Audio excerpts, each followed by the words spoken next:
السلام علیکم ورحمۃ اللہ وبرکاتہ۔ بسم اللہ الرحمن الرحیم۔ حدیث رسول اللہ صلی اللہ علیہ وآلہ وسلم نے فرمایا، اللہ تعالیٰ اس شخص کو تر و تازہ رکھے جس نے میری حدیث سنی اور دوسروں تک پہنچا دی۔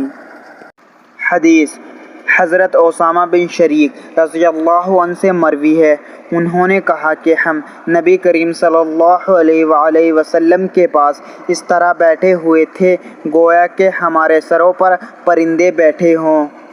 ہم میں سے کوئی بھی شخص بات نہیں کر رہا تھا کہ کچھ لوگ آئے اور کہنے لگے، اللہ کے بندوں میں سے اللہ کو سب سے پسندیدہ کون ہے؟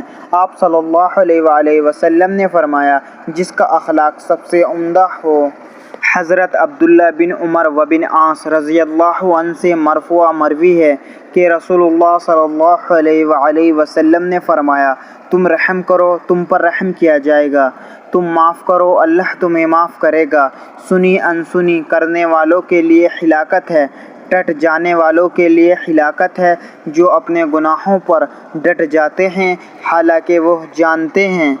نبی کریم صلی اللہ علیہ وآلہ وسلم کے ایک صحابی سے مروی ہے کہ ایک آدمی نے نبی کریم صلی اللہ علیہ وآلہ وسلم سے کہا، مجھے ایسے کلمات بتلائیے جنہیں میں اپنی زندگی کا حصہ بنا لوں، وہ زیادہ کلمات نہ ہوں کہ میں بھول جاؤں۔